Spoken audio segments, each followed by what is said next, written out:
Peuple congolais, combattant, combattante, résistant, résistante.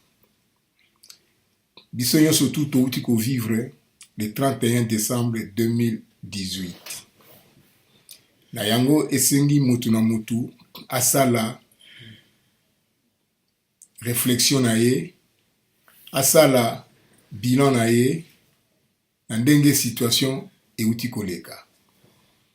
Mais avant na kota na ba analyse nanga na ba étude nanga ndenge na kosala lango pour na comprendre situation ndenge nini elekeli pour epesa nga idée dans l'avenir ndenge nini tokoki ko combattre Kabila na lingi na attirer attention na bandeko na biso ba congolais.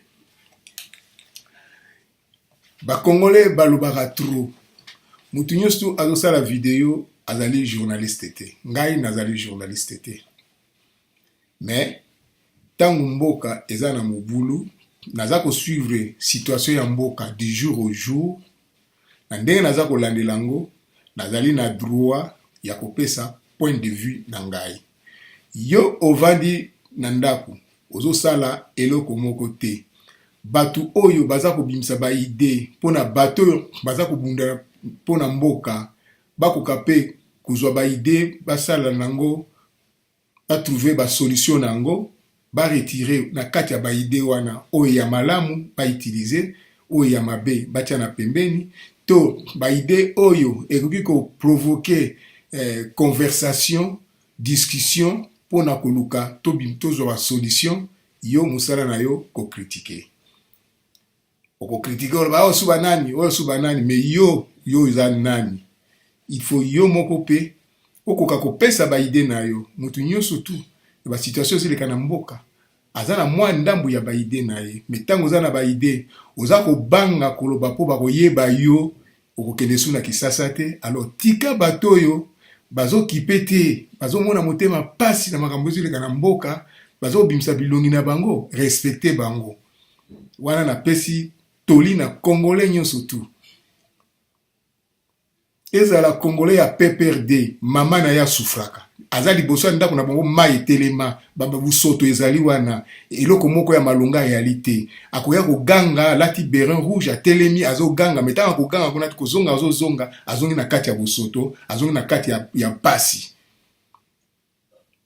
Alors wana ezali toli na pesi bandeko na biso ba congolais. Botika ko décourager batu oyo baza ko luka ba solution. Ndenge nini tokoki ko bimana yango. Idée eutaka na mutu moko ko abimisi yango, batu mususu bazui yango, ba discuter yango, ba bimisi oyo ya malamu, batiki oyo ya mabe. Wana ezali toli na pesi bandeko na ngai.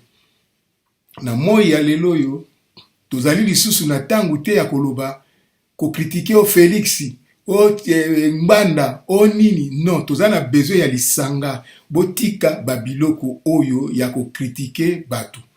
Botika biloko oyo ya ko critiquer ke o Félix Kolabo, o Mbanda boye, o Failu. Botika yango parce que tozana besoin ya unité. Yo oza politicien te. Oza musika ya ba politicien na moya lelo okoloba, mais pembeni okokoma te. Soko lingi kende komi komisa okoma politicien na parti politique na yo. Tozana l'air ya kolanda bino te na ba critique na bino ya pamba wana. Na yango sikoyo na koti na ndenge ngai na analizaka ba situation na ngai. Batu oyo bakolandaka ngai bako comprendre oyo azana idée abakisi na place oyo nga na zangi, na place oyo na lobi mabe, nanga te a lobi mabe, il fallait oloba boye. Et bien lelo nazana l'histoire de ce 31 décembre 2017 en RDC. Violente répression et église profanée. Bandeko na ngai. Ezali likambo ya mukete. Voilà l'image qui restera dans l'histoire de ce 31 décembre 2017 en RDC. Une journée de grandes manifestations hostiles au président Kabila appelé par la comité des laïcs de l'Église catholique, mais comme il fallait s'y attendre, le régime de Kinshasa a chargé et violemment sur des civils non armés.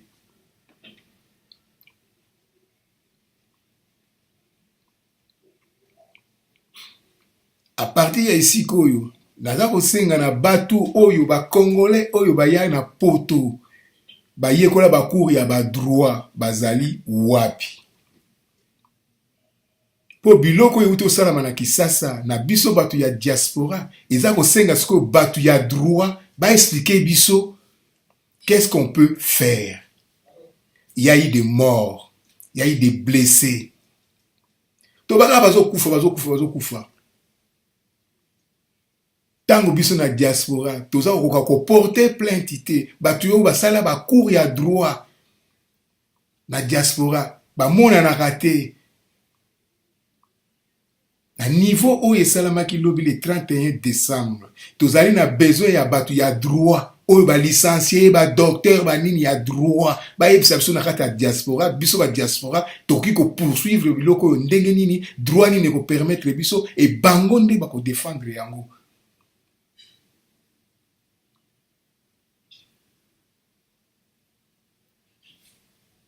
Au lieu ya ko critiquer, au lieu ya koloba biloko pamba oza na kati ya diaspora, oza koloba biloko ya pamba. Acte ya lobby toza na besoin ya batu ya droit babibimisa.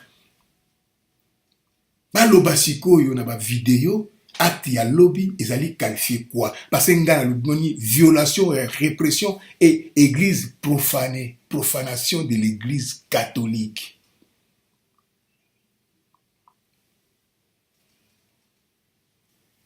Dès la fin de l'office, dans plusieurs paroisses de la capitale, policiers et militaires postés la veille devant le temple de Dieu n'ont pas tardé à passer à l'action.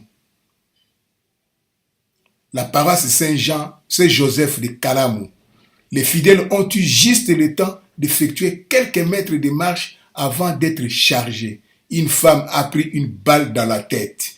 Elle est morte. Sans armes, civile. Elle est morte. Alors, bino siko na diaspora, bozo ganga ke yo tsuwapi, yo nani, tout ça là. Donc, biom to yaki na poto, yom tamaele, au sali cour, il y a droit. Il y a une femme qui est morte là. Il a ramassé une balle dans la tête. Et une innocente. Qu'est-ce qu'on peut faire?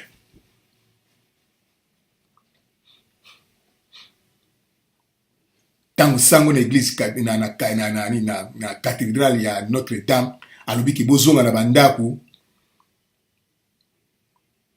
akati manifestation Félix azongi na ndako bango tout bopesi boti ba critique d'accord boti ba critique mais ozomona ke population na biso nanu ba kembité na soulèvement populaire. Et baïba liboso na minduki to yebi bangote. Na ipsa bino na ba vidéo mingi na sala Kabila boko bima 1000 2000 bako boma bino. Ce sont des criminels. To moni yango lobby. Alors biso na diaspora toza na besoin ya batu oyo basala ba cour ya droit. Na kati ya ba combattant bazo lobo baganga ke tozali batamayele batwanini tout ça là toza na besoin basala cour de droit. Ici il faut passer na télévision na vidéo na yo belobi ke tokokutana pesa ba invitation tokokutana batu ya droit tokokutana conférence tokoya. Voilà eloko nini nazo lukango wana. Pour makambo ya Congo siko to landelango so na ndenge ya ekokeli tito okoma na place oyo Kabila ou akokende na makolo mibale ou akokende na makolo liboso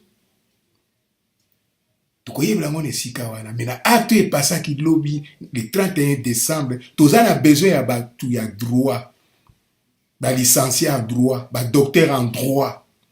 Il y a une femme là qui a ramassé une balle dans la tête. A Koufi, à Kepamba, 0. Monisco azalaki amoni ba mort. Qu'est-ce qui a fait Monisco? Tout ça n'a pas moyen mingi ya ko poursuivre yango, mais biso to sali droite to yebi eloko nini to ko kenango te ba article nini to ko ko ya avocat te bino ba to sali droit to ça na besoin na bino sikoyi. À l'église Saint-Michel, dans la commune de Bandalungwa, où se trouvait l'opposant Vital Kamerhe,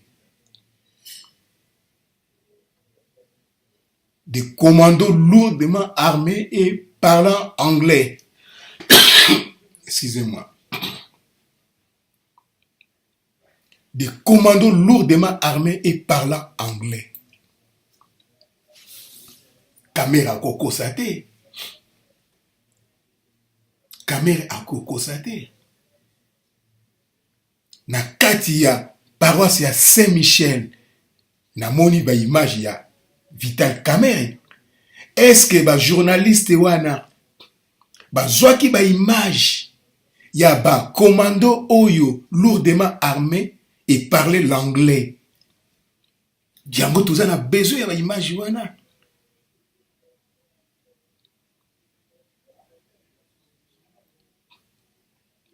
Toza na besoin ya ba image wana pona sikoyo totala position ya ba commando wana et batu ya droit bakozwango comme pièce à conviction. Et biso tokozwa sikoyo ide nini tokosala po tokontre ba commando wana. Ezali likambo ya mutu moko te, likambo ya lisanga et puis likambo ya calme. Tango zo ganga trop na mutu ataza na mbongo moya bimisa mbongo ezate.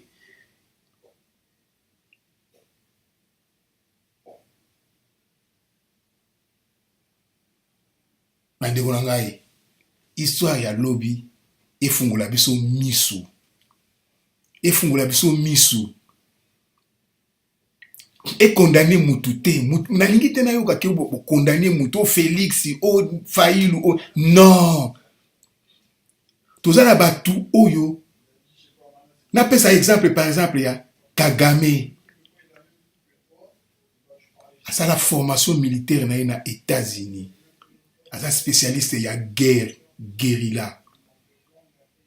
Tozala batu oyo bazo ko diriger biso ba rebelle, ba spécialiste ya guerre. Donc bazo ko utiliser technique ya guerre. Et bah ajouter sur quoi tuer pour faire peur. Tuer pour faire peur. Bah frère nanga botika ba bilobela ya pamba bozo ko loba. Je suis désolé. Na vivre na batu wana na comprendre na ibi bango. Na zamba balobaka ke tuer pour faire peur. Yango wana bozo bokomona na chaque paroisse.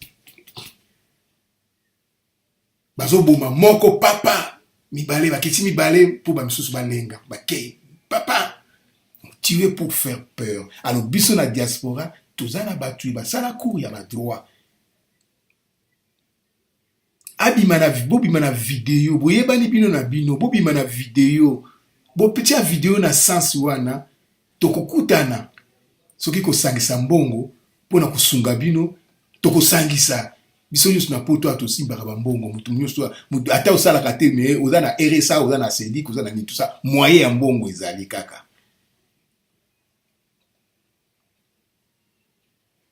poto take ba institution ya awa. Bon, tout le monde sait que tu portes plainte, tu vas suivre en autre. Mais il faut qu'il y ait des sangs. Monisco, il faut qu'il y ait des sangs.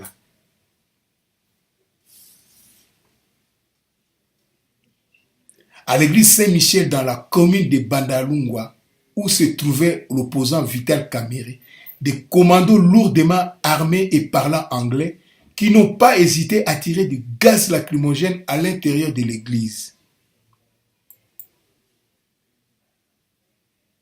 Quatre églises, ba koko bazalaki, gaz lacrymogène, soki o meliango, et koti on a gata ba poumon, et ki ko panza yo poumon, ba bébé bazalaki, o moni ke baza batu moko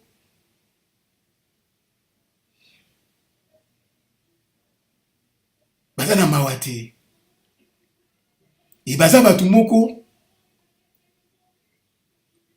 akosala mosala oyo bafuteli ye mbongo. Donc c'est-à-dire que aza étranger ayebi yo te ye aza na mbongo na contrat na ye akorespecte contrat na ye. Donc Kabila azotravaille na bato baa na bacontrat e bango to bayebi yango, communauté internationale bayebi yango. Après manifestation le 31 décembre eloko nini bakosala eloko moko te. Mais soki biso na diaspora po baza na biso awa tolobi to tika ngo ndenge wana mpe ekozipama mpe ndenge wana. Mais biso bacombattant barésistant tokosala bamarche de soutien ekosuka kaka na babalabala na bamarche de soutien. Mais bino bato bosala cours ya droit boyebi nini tokoki kosala. Pour le moment, tu as besoin na bino ba Congolais au bosala cours ya droit. Ba msupe baza ba voka na kati ya ba tribunaux awa.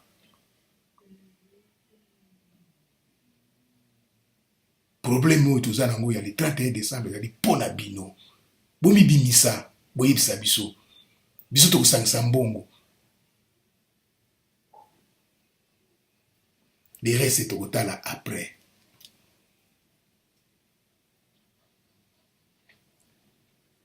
Un plan bien calculé, la préméditation, bino bato ya droit, c'est un plan bien préparé, donc c'est-à-dire la préméditation. Bakana yango, pe ba préparer yango, bakomona ndenge tokosala bango, bakocomprendre yango mbala sima bon bameka lisusu. Voilà tina nini basalaki biloko basalaki lobi yango wana, oliebo loba biloko ya pamba bandeko na ngai. Carnage. Et quand salama, mais vitamines de justesse, c'est pas grave.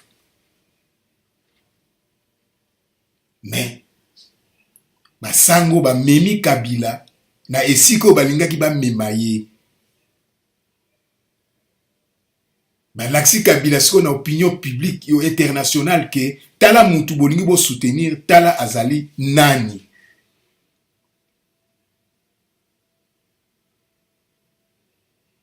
Ce qui Kabila azalaki mayele anga tika manifestation donc marché sala manango problème moko ninga kozala nango ya ninga kozala te banga batambola pe bazongi na bango na bandako bien. Mais batu ya Kabila bakosi Kabila ba condamné siko Kabila siko ba mort oyo il y a plus de 200 morts na kati ya ville de Kinshasa ou na kati ya République démocratique du Congo pour na kananga bani tout ça ba mort ezali na responsabilité ya nani.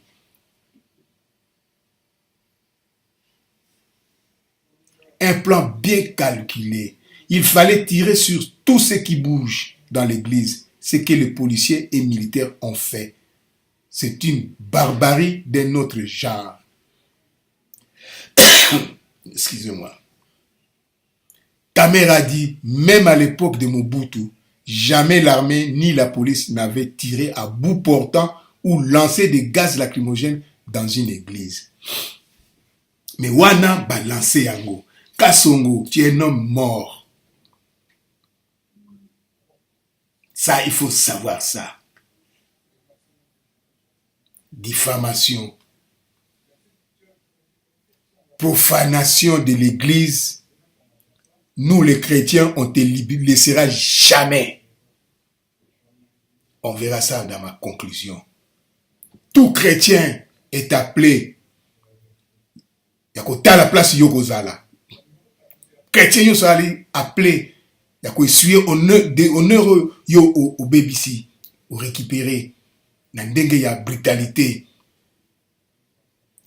ozali mutu ya kokufa Kasongo osali erreur ya munene église catholique ba profana ka ngote okokufa pe ba koboma yo.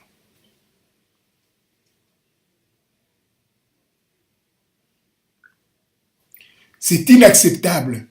Les mêmes scènes de répression se sont reproduites aux 4 coins du pays, à Lubumbashi, Goma, Bukavu ou Kananga. Pas de charité chrétienne pour le marcheur inchassible. Même après être balati bilamba na bangwa na balata ya Messi. bakokipe yango te. Bakipe yango te. Na mesi penza bakoti babeti ba glace lacrymogène na bango tout ça là. Bapitamba okoluka place akotambola na Kisasa. Peuple congolais biloko esalamaki lobi le 31 décembre bakinois moko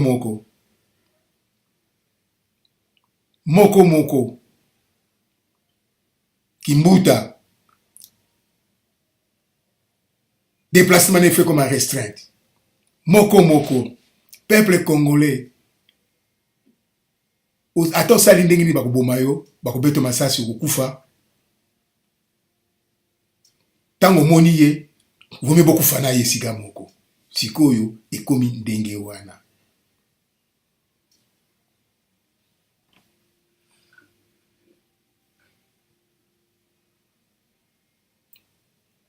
Il faut croire qu'ils n'ont même plus peur de Dieu. Ils n'ont même plus peur de Dieu. Mais bandibu, ce comme ko tanga koma Mohamed Mahomé Mabe, obimasu balabala te.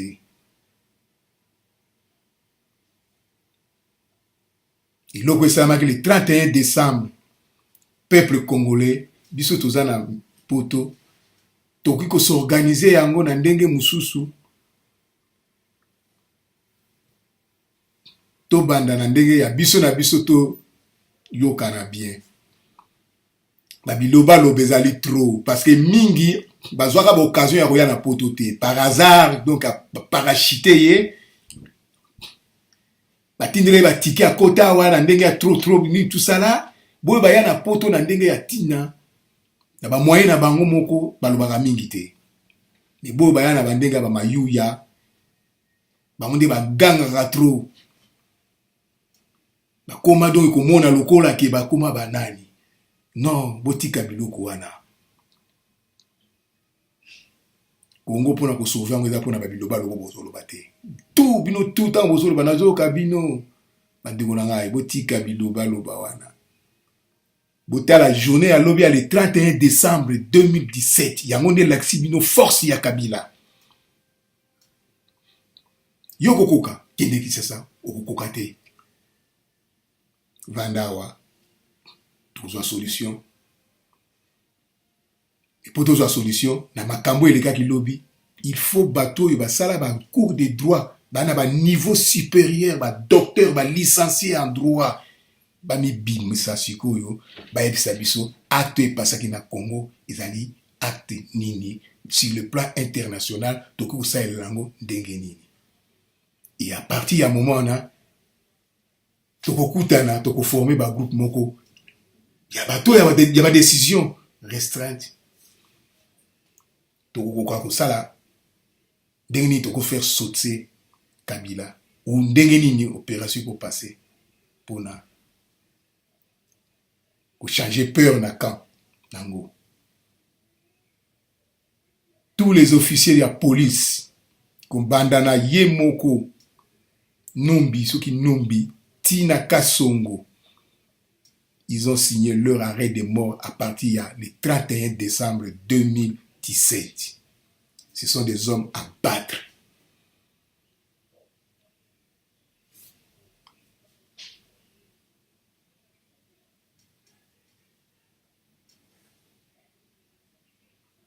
Il faut croire qu'ils n'ont même plus peur de Dieu.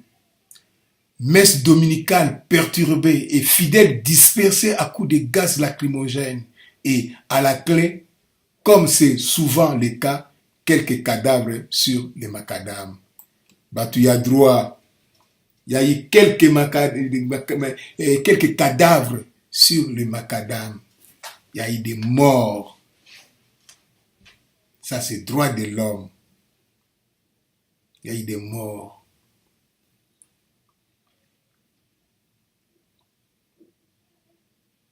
Ngai na osala ba vidéo pour na ba biloko ya banite na critique bani non soki olingo landelanga na makambo ya vidéo landanga na ndenge nga nazokende nango na Félix asala azobunda asala liti na ye na ndenge na ye ngai nazosala lite na ndenge na ngai nakokonte na Félix te nakokonte na Katumbi te nakokonte na Fayulu te mais nakoki koparticiper na effort national patriotique mpo nazomona en face difficulté ezali nakokondane Félix te akoka te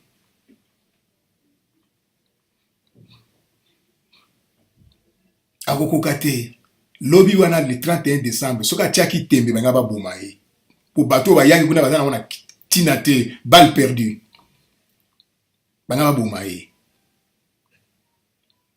kamere lobi soki alobaka atia tembe ke ote tobima kaka banga baboma ye yaki likambo mosusu ya bato bayaki na décision ya teke ya mawa non bapeuple congolais botika bilobela oza na poto ozolia bapomme de terre oki osali bamarche na yo na longwa na Châtelet ti na république oke na ambassade otelemi mpo okotana mpe na ambassade te olongola ambassade na bima to okangi fungula non ekosimba nango te ekosimba te yaka basymbole to kosala obila munde français atanga koya na akobengana yo akobengana biso tomona yango te okosani ozonga pale deja okobanga mpe oyo babotolanga nkanda so poza nkanda malunga te obulungani donc bandeko na bocomprendre nango ke situation eza mobulu mais sikoso olandelango na ndenge nini olandelango na ndenge nini oyo esalamaki lobi to wana na besoin ya bato basali bacours ya droit babima babisa biso sikoyo nini badocteur en droit ntango ozoya oye mpe na diplôme na yo na licence na yo tomoni mpenza ke oui ça c'est docteur en droit bovandi wana bino nyonso bagroupe bovandi bodiscute sikoyo basituation bopesa biso solution so ekomi likambo ya mbongo tokosangisa tokotia mbongo peuple congolais diaspora combattante résistante histoire na biso ekomi na sens wana botika koloba pamba Kabila aza makasi parce que aza na bamilitaire oyo ya biso moko bacongolais baza kobanga parce que aza na bamercenaire oyo baza bien préparé bien formé koleka bamilitaire na biso bamilitaire biso baza kobanga ke soki alobi non bakoboma ye nano bafungoli miso teke soki bakoboma baboma non toza na bamilitaire nini sikoyo na kati ya armée bapolisi nini toza na bango baza kobanga bozo komona yango te me na oyo esalamaki lobi ata bango moko na kati ya majorité présidentielle bandimi yango boye bakondima yango ntango mosusu kaka na ndenge ya bindimela me Kabila sikoyo akomi koagir na ndenge ya ye ndenge nalobaki yango le Katangais baza koprépare coup mosusu tolaela yango pousse. L'année 2017 en RDC se termine comme elle avait commencé, dans la douleur, les larmes et le sang, sans qu'on sache quand prendra fin ce chemin de croix sans issue des Congolais. Martyrisés par un président incapable d'organiser des élections à la bonne date et qui se maintient indûment au pouvoir au prix d'artifices juridiques depuis la fin de son mandat le 19 décembre 2016.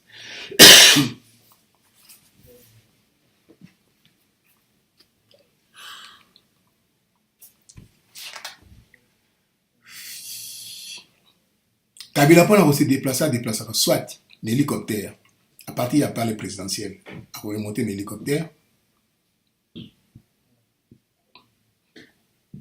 Il y a le fleuve Congo.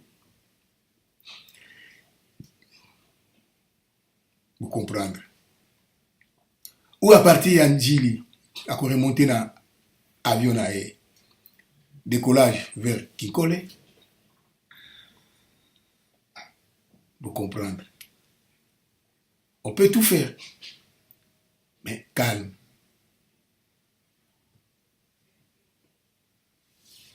Mais calme.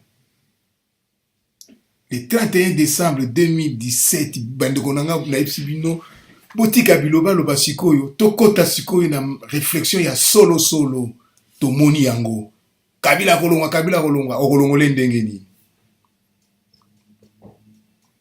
botika bilobela au peuple bomoni yango peuple akokoka te peuple akokokane te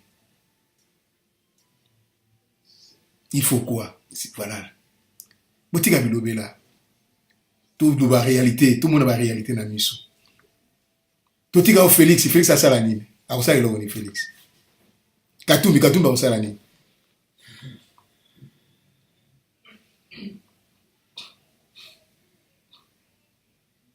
eza nde biso moko peuple congolais tokozwa bacontact nde nsima nango ntango tokomi sikoyo likambo toyebi sikoyo kaka contact tozwi bacontact bopapa ezosenga autant nango wana nde place bamatch ekobetama sikoyo bakatumbi wana bakobimisa mpe balare na bango boye sanke atia elongi na ye ezalaka ye moto atia yango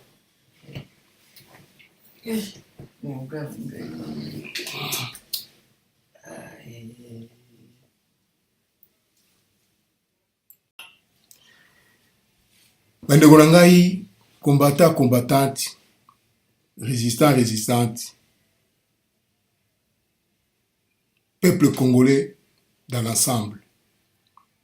L'année 2017 en RDC se termine comme elle avait commencé, dans la douleur, les larmes et le sang sans qu'on sache quand prendra fin ce chemin de croix.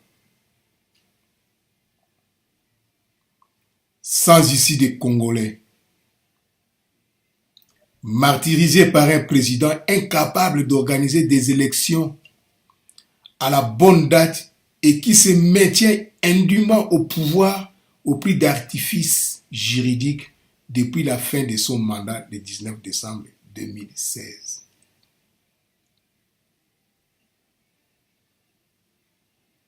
L'année 2017 aura été marquée par une tâche particulièrement noire, à savoir le maintien de Joseph Kabila en poste. En violation des dispositions de la constitution du pays, narguant le monde et se jouant des divisions de ses opposants. Il s'est offert 365 jours supplémentaires à la tête du pays, alors même qu'il s'était engagé via l'accord de Saint-Sylvestre 2016 à organiser des élections auxquelles il ne participerait pas. Peuple congolais, il faut aussi faire très attention. Force au Kabila abimisaki lobby.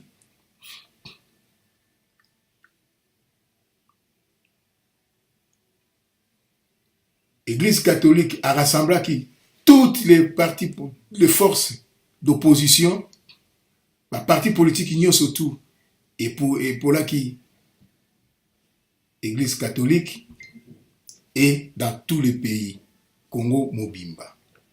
Et Kabila a neutralisé, a étouffé la manifestation dans tous les pays, dans Congo Mobimba. Et puis, na poko nango, a petit discours, il y a vœu, il y a nouvel an. Moni yango. Donc, à l'axibino qui est, na kui ko sala nyos tu na lingi ko sala, beaucoup sala ngai rien.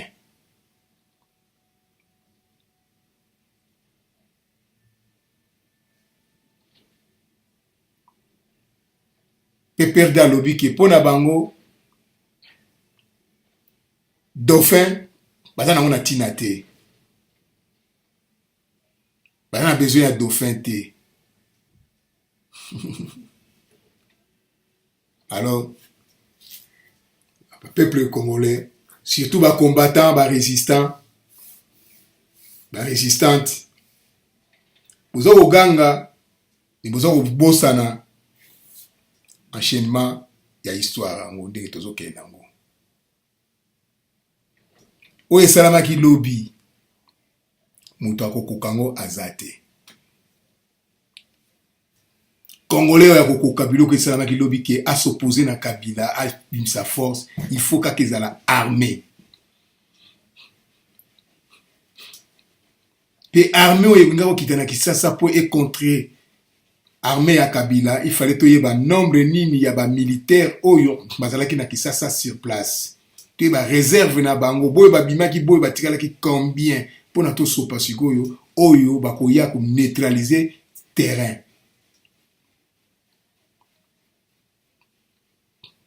Et modèle ya ba commando nini toko ko utiliser pona ba kene ko neutraliser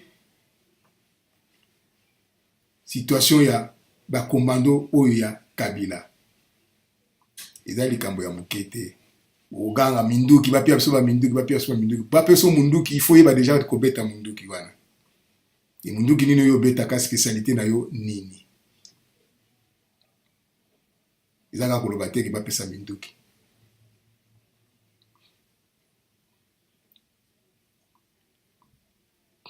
Toza na ba ex-phase. Bango nde mutu bakoki kobelela ke toi na besoin minduki. Mais tant on a ba belité toza na besoin minduki te. Yo civil, o baba mimbongo bo sangisa mbongo to somba ba minduki. De ko ngai. Oui, oza na idée moko ya bien. Ngape na za na idée yango. Tunyo so na idée yango. Mais banani ba kobeta munduki yango. Yo na ngai simba munduki te. Tukuna ba age oyo to simba munduki te. Technique de guerre to yebi yango te. Okobata mandenge nini, okima ndenge nini, osala nini, tout ça là, to yebi yango te. Mais na kati na biso to ana ba spécialiste nango. Bakani minoko bavandi na bango tranquille. Na moni major Mvundwao awa azopesa ba point de vue na ye. Na comprenant ba point de vue na ye. Biloko alobaki na basoda baza sur place na terrain kuna eza ya solo. Mais basoda mingi ya Mobutu mingi bazalaki basoda oyo basali ba cours de guerre. Baluka bayibisa biso ndenge nini tokosala po sikoyo problème ya Congo ya so na biso ba civilité tokoka te biso ba civil tokobima. Il faut na l'air moko ba militaire bazwa devant. Il faut diaspora to sangana na ba tous les officiers militaires na ba militaires oyo baza na kati ya diaspora. Faut ko sangana to étudier ba biloko nini to ko sala. Un accord qu'il a tout simplement ignoré, surtout depuis la mort du 1er février dernier de son plus farouche opposant Étienne Tshisekedi. Pendant ces temps,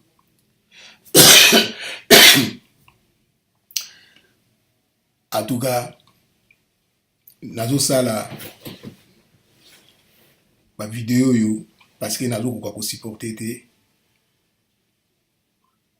biloko eza koleka na kati ya Congo, mais nazali obligé ya kopesa point de vue na ngai po etouche boyo bazo comprendre ngai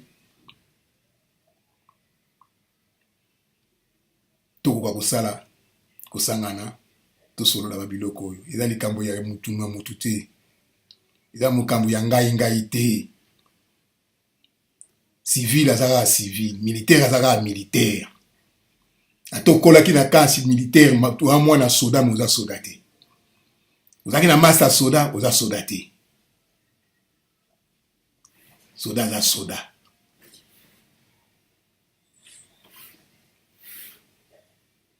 Tozala ba respect wana. Baza na kati na biso. Ba grand, ba vieux, ba petit, baza na kati na biso. Bavanda calme.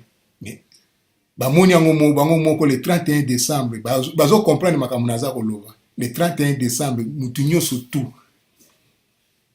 oya vivre na babiloko ba soda, vivre na ba soda, vivre na bisika bani tout ça à comprendre que non, impossible.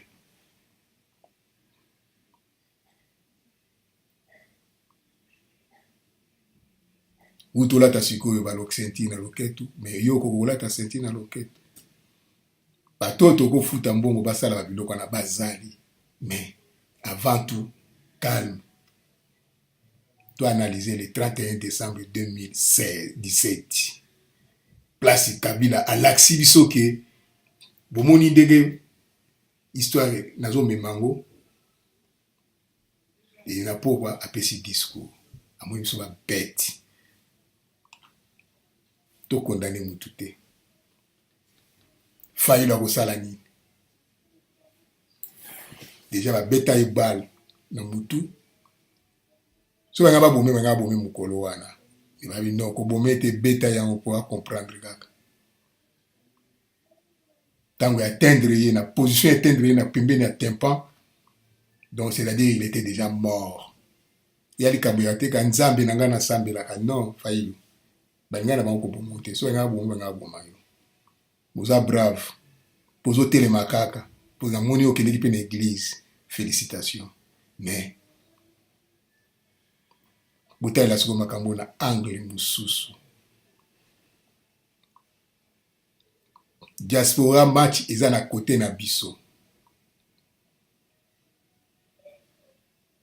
bavocat bato bayekola bacours à droit babima baofficier militaire oyo toza na bango batika kobatama sikoyo babima toyeba eloko nini tokosala soki mbongo tokosangisa mbongo ya teke mutu tosangisa mbongo na kosangisa mbongo ntango na komona baofficier militaire ya ex-faza batelemi na moni bajeune militaire oyo bakoma meme bakomi basoldat oyo baparacommando banani tout ça ya faza batelemi bo bana kati ya Europe mpo na yebi ke na vivre na bango ce sont des véritables commandos batelemi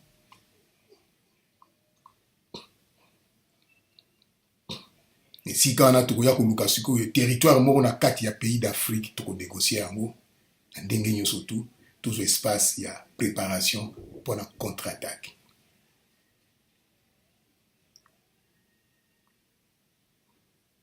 soki te le 23 décembre 2018 mpo longola ngo na mutu na bino ekozalaka na même scénario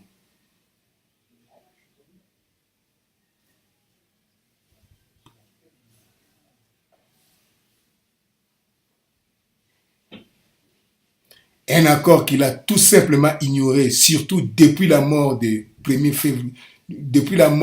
1er février dernier de son plus farouche opposant Étienne Tshisekedi. Pendant ce temps, les pays, du fait des défauts de légitimité dont souffre le pouvoir, s'enfoncent inexorablement dans l'incertitude.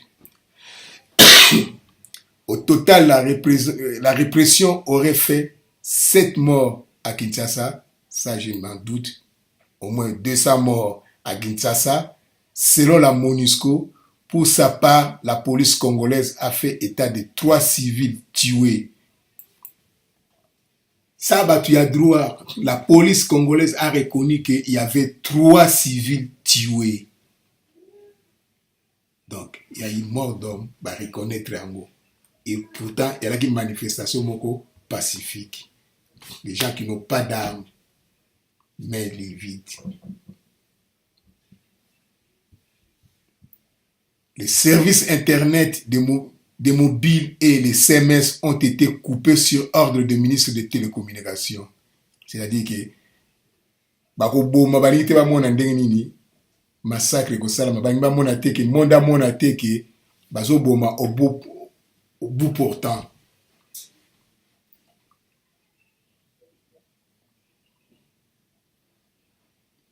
Bani ba caché sikoyo ba mort.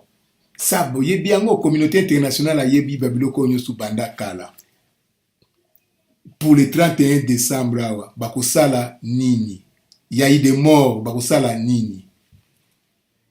Kabila za susu na mandat moko te bango nyosu baza su na mandat te. Si o Kabila komi ko vanda na ndenge ya cour constitutionnelle le bana na vanda na zilaka ti mukolo mutu o ya ko remplacer nga akoya. Voilà tina Kabila za siko na leo wana na kati na mboka.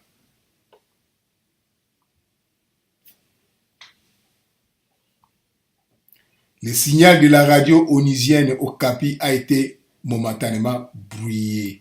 Même radio ya ONU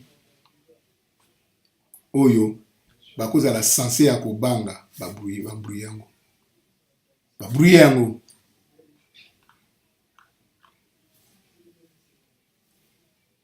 Peuple congolais na parti oyo nasali poto kene ndambu l'étape soki totali yango bien eloko nini na tokoki ko retenir awa oyo Kabila basali peza ya makasi profané basali profanation ya baéglise epai ya bamusulman eza très grave. Vous allez condamner à mort tout chrétien. Biloko esalamaki lobby na le 31 décembre 2017 na Kinshasa. Moto nyonso tu fanatique nyonso tu ya munduki. Nalobi yango bien fanatique nyonso tu ya munduki. Cible yango wana emonani. Soko tikiye yo mutu mbala sima kokende.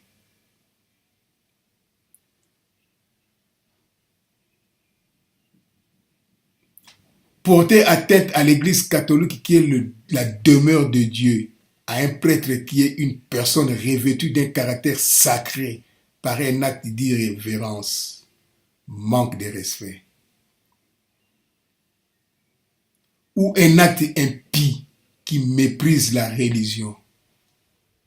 C'est ça Kabila. C'est ça Kabila et sa bande. Manque du respect et méprise la religion. Basango bali basakana na komona ona kolakisa bango musikoyi. Ah Kabila. Ozali banga ata libanga so ekwe na mai lebale ikilike chuti na se ya mai ekuvana ngo na se ya mai ekumata lisute. Donc azali condamné na se ya mai. Tima ekoroza ngo titi libanga isilaka na se ya mai, isilaka na mai. Libanga pe silia. Tumona ngo ti ba roche. Mai beta ti ba ebukani.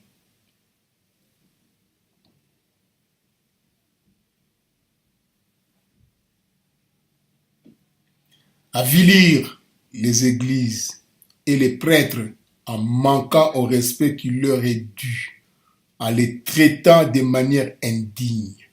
Il faut donc prendre en compte l'intention des auteurs dont leur acte allait clairement à l'encontre de la foi des croyants. Alors, tout croyant est alerté. Kimbuta, Kasongo, Kabila, nyonso, ba ministre, ba député, nyonso, député ezala ya opposition, ezala ya majorité, nyonso, d'ici décembre, ba cimetière ezala nde ya bango. Kinoa,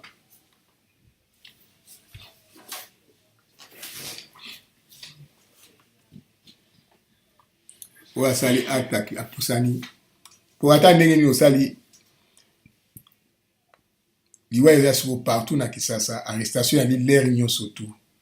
Mais Kabila oyo alakisi biso le 31 décembre 2017 yango oyo akosala na le 23 après le 23 décembre 2017 ekozala pire que oyo parce que bako tricher élection. Tant que mutu na bango pour ya ko se présenter te pour na opinion internationale mon appelé que Kabila a pesi qui parole na ye a réaliser parole na ye mais à reprendre PPRD tant qu'on reprendre PPRD à jusqu'au place il y a Kenge Wadondo président ya Sénat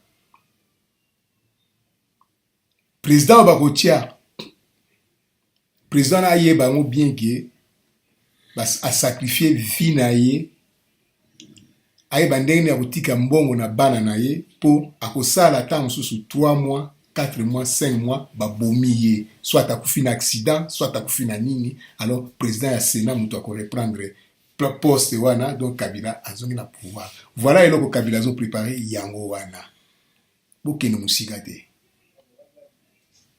Kabila azo préparé ndeku azo préparé yango wana akozala président ya Sénat. Peuple congolais, so bozo mona loin donc bozaka na bandeka ko critiquer ka bato susu nani oyo alobi nini tout ça là, donc ça sert à rien. Kabila ko vanda wana suka linga vanda wana ngana biso to na ngana poto ezo sala nga motema pasi yango na moni na zo sala ba biloko oyo.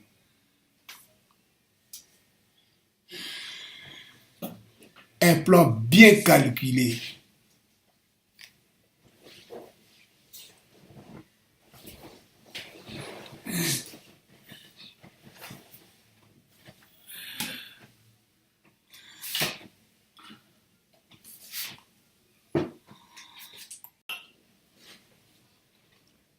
Peuple congolais, combattant, combattante, résistant, résistante.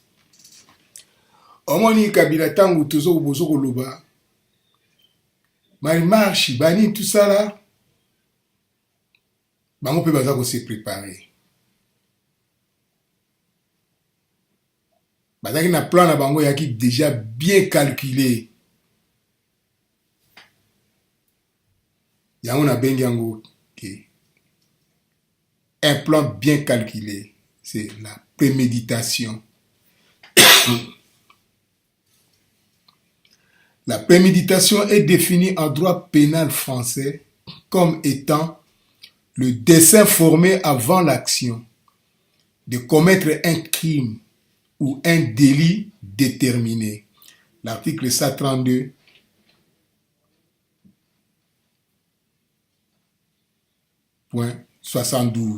du Code pénal. L'auteur d'une infraction avec préméditation qui connaît forcément les habitudes de la victime a donc prévu le mode opératoire de son infraction avant que celle-ci ne soit réellement réalisée.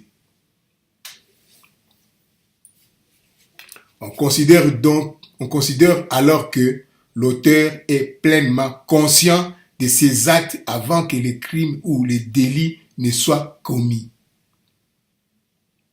C'est ce qui explique qu'il soit plus sévèrement sanctionné en droit positif.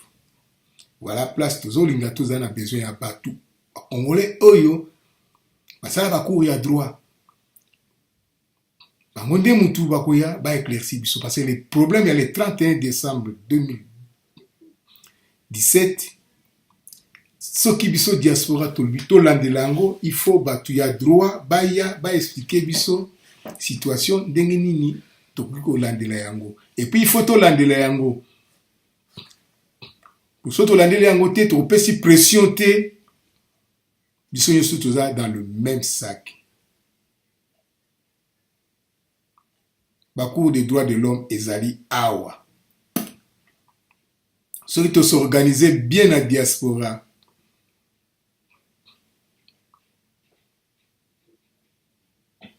La ministre administrateur, Cardinal Mosengo, administrateur, Docteur Mukweni, administrateur adjoint. Kaka na ba rythme wana, toki ko organiser pe na ndenge na biso ya diaspora, batoyo baza capable ya ko défendre sikoyo ba intérêt ya Congo.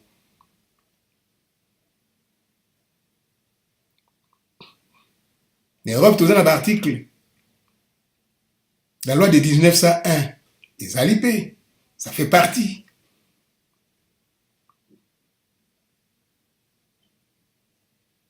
Donc, on contourne dans le sens où on a. Mais tout a besoin de droit. C'est ce qui explique qu'il soit plus sévèrement sanctionné en droit positif, notamment en matière d'atteinte volontaire à l'intégrité de la personne. En France, l'article 222.3 et 222.8. 222.10, 222.12 du code pénal. Bato basali droit baebi yango ngai nazo kutanga yali préparation recherche nasali de na trouver belema oyo mais bato baebi droit bango nde baebi yango koleka ngai de bako expliquer biso par rapport ya pays na biso elobi nini mais tant biso toza na Europe tolandela ngo na sens ya Europe bango bayebi ba droit botangi ba droit awa na Europe donc boyebi yango yango tina toza na besoin na bino yango wana nazo sala liti na ngai contre Kabila na ndenge ya buzoba te na ndenge ya ngulu te na ndenge ya bilobela te ya imagination te okanisi kaka Kabila kolongwa Kabila non total befe na misu total la réalité na to vivre réalité oyo Kabila à l'accès qui le 31 décembre 2017 personne civil au Congo te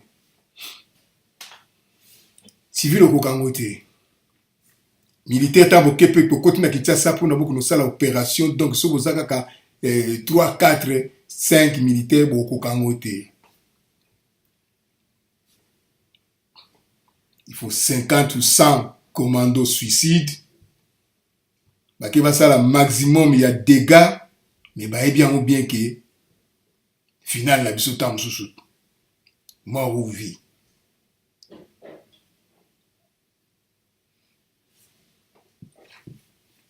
mais wana ba soda nde mutu bakolobela biso yango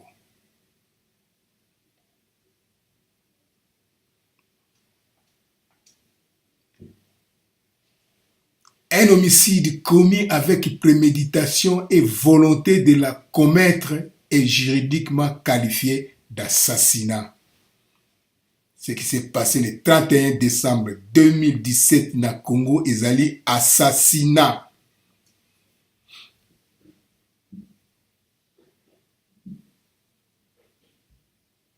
Ezali assassinat. Voilà.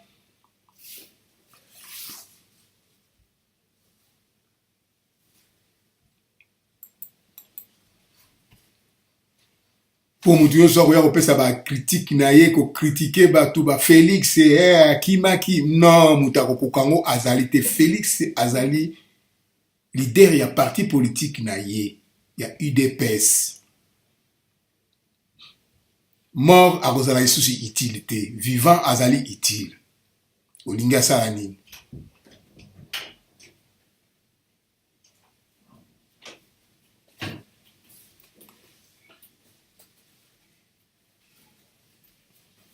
bandeko na ngai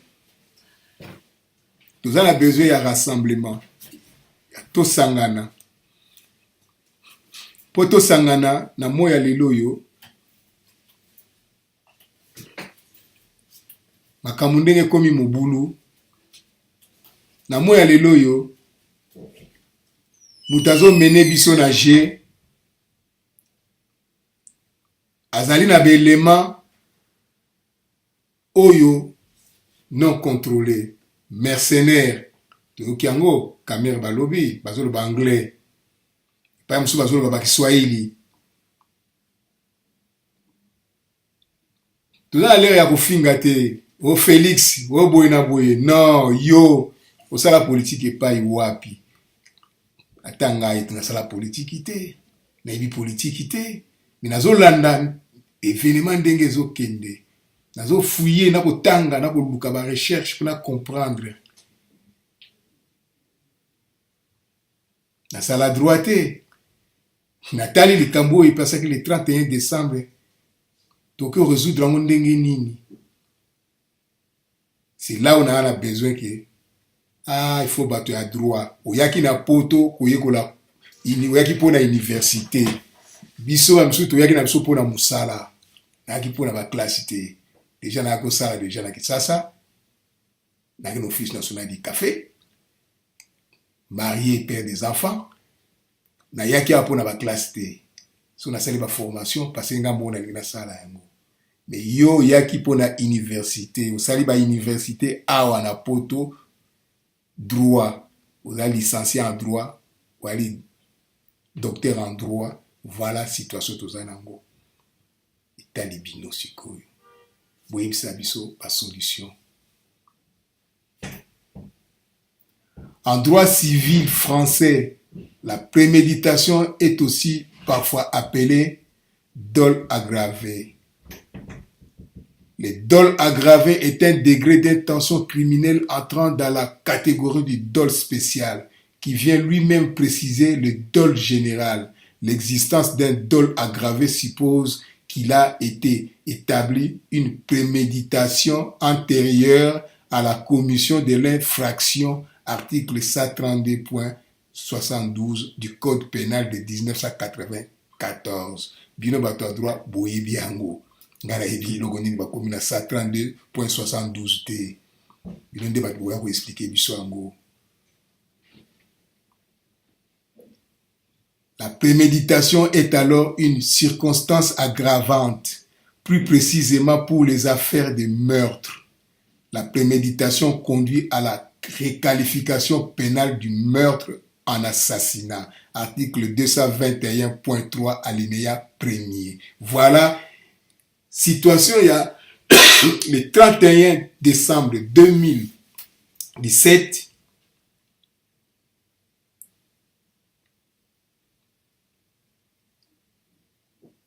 Sika tokomi nango, conclusion na ngai pour la situation le 31 décembre 2017 yango yo.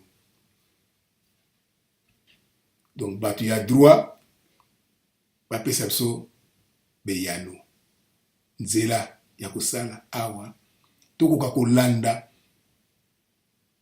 ba institution awa totelemela yango eza pe komba kaka. Ils ont un grand combat, surtout bato ya droit. Ils ont un combat. Mingi bazali à conseiller juridique, banim tout ça là, mais voilà.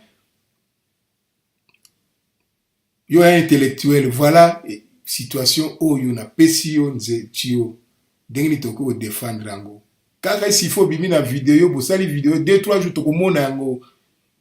Conférence de presse ou bonabo toko mona yango ko banga te mutu nyos awa na mboko infiltré o ba infiltra wa bo so banga infiltration ba ni sala olinga te et pas il sangé zali bango pe bazali. C'est ça la démocratie. Toko forcer ba tunyo surtout te bazala ba opposant bo balingi pe perdre bazala librement ko linga pe perdre. Mais ce total sikoyo na population en général peut perdre à mutu après au passer une élection te mais baza sûr ba ko passer pourquoi arme eza na côté na bango Kabila aibani na ba voyou Kabila comme na mbongo ya kosakana te il peut de payer n'importe qui des milliards pour à résister kaka yango iloko ezo salama. Voilà la première partie. Il y a l'histoire oyo. Il y a le 31 décembre. Yango oyo. Et ça le côté moko juridique. Au point de vue juridiction, toko poursuivre histoire oyo. Mais fait oyo, pas histoire, mais fait oyo où tu peux passer le 31 décembre d'Engenini. Combattant et résistant. Voilà ce que Ndengenini toki ko comprendre. Et Ndengenini toko lité pour na kubimisa Congo na difficulté. Topema.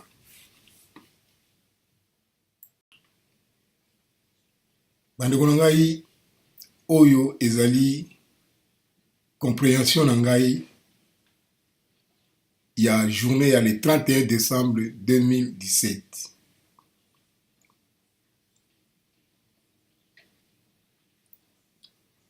asengi na mutu nyonso tu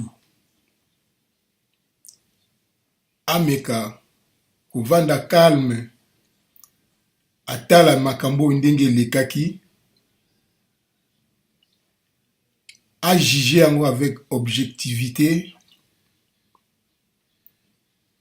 à trouver solution ya malamu. Mais soki oke na sentiment, oke na haine, okoki koyede Congo te. Na yango na laksi bino point de vue juridique, bato bakufaki soki tosali bruit awa te, soki toporte plainte awa te, biso moko na baporte, tofungoli baporte awa te, eloko moko ekosalama ezali te. Ndenge Kabila aploye force na ye, bandeko na ngai, totika bilobela, totika maloba ya pamba pamba. Toza na basoda na kati na biso awa. Il est temps tokoka koyoka bango.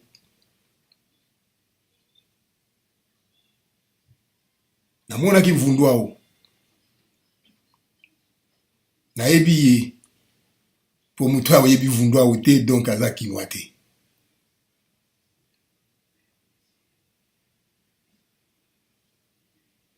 Namonaki mpika na États-Unis. Naza kosenga sikoyo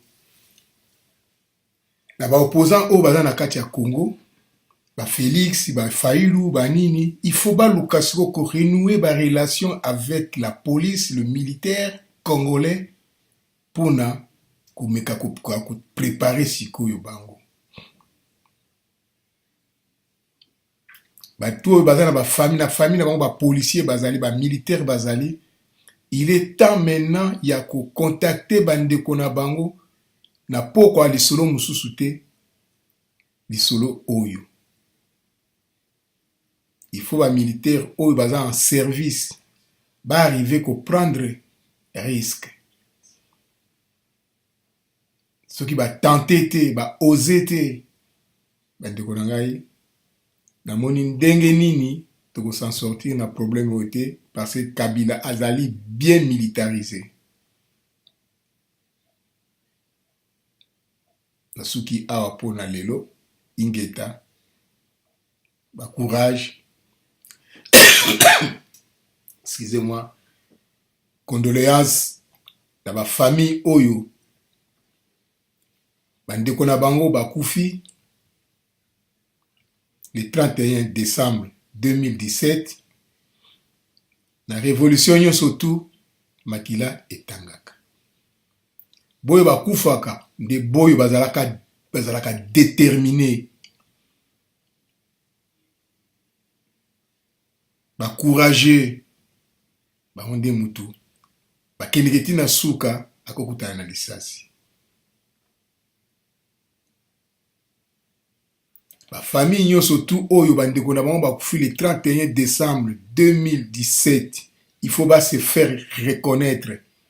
Ba mi bimisa, ba passer pa ya ba lézère, Eliezer, ba kende to mona banani oyo bandeko na bango bakufi. Eliezer,